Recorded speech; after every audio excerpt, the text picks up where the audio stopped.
Malaria është një sëmundje parazitare e cila është zakonisht endemike në zonat afrikane dhe subsahare. Domthonë kur flasim endemike i bjen kështu për dëgjues të shikues të ju që është sëmundje vetëm në një zonë caktuar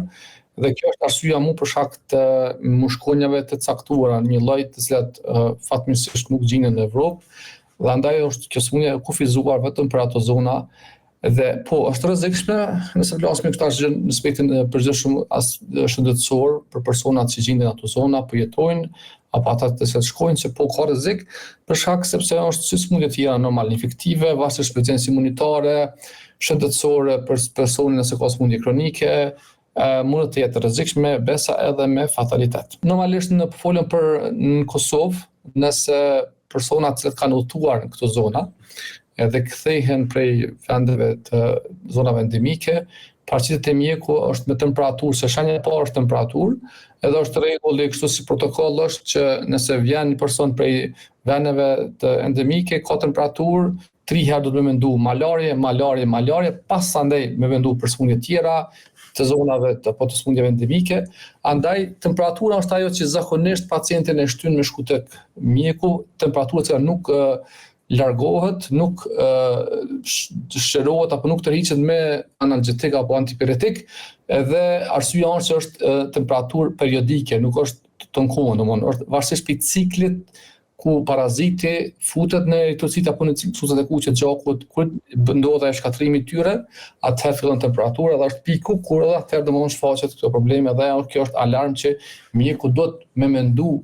kur personi vjen prej zonave endemike që të kërkojnë ndihmë, të dërgojnë pacientin kryesisht në klinikën efektive. Raste kështu domthonë vinë vetëm të importuara.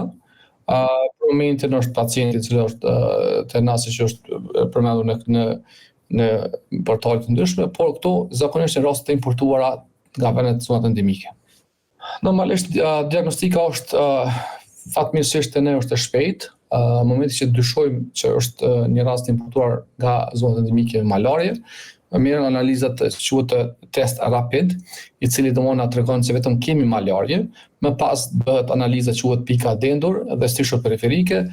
ku mikrobiologu e shef parazitin në pikën e dendur dhe atëherë vetëm se më pas fillohet të identifikohet edhe lloji i malarieve, ku janë zakonisht 4 lloje të malarieve, të parazitëve, dhe më pas domosdoshmë trajtimi do të fillojë më një herë. Në momentin që domosdoshmë ne kemi konfirmimin me test rapid se kemi të bëjmë malarie, do të fillohet trajtimi. Edhe trajtimi varet nga gjendja e pacientit. Nëse pacienti është klinikisht stabil me çujt, po vetëm me temperaturë, edhe del rezultati pozitiv, vendoset me antimalarik oral. Përndryshe se ke pacienti me gjendje të rëndë, pa vedi, atëherë vendoset me antimalarik intravenoz ose me infuzione. Normalisht në shtetet e tjera është rregulluar me ligj, shpresojmë që edhe këtu të bëhet kjo sigurisht se vendet e ndryshme të Evropës dhe në Amerikë, ku personat para se me vendos të udhtojnë në zonat endemike, atëherë do gjithsesi të bëjnë një konsultë me infektologun dhe të shifen domethënë se nuk është vetëm malaria, kemi edhe sëmundje tjera, sëmundjet e etheve të verdha, dengin e këtu, atëherë do të shikohet domethënë për mundësi të vaksinimit apo mundësi të trajtimit. Rase malarias do të më marr profilaks, cila zakonisht është në tableta Malarone, ku merret ku sigurohet nga ona e klientit ose pacientit të udhëtuar atje dhe shkon në gjatë qëndrimit në zonat endemike duhet të kohën të marrë profilaks.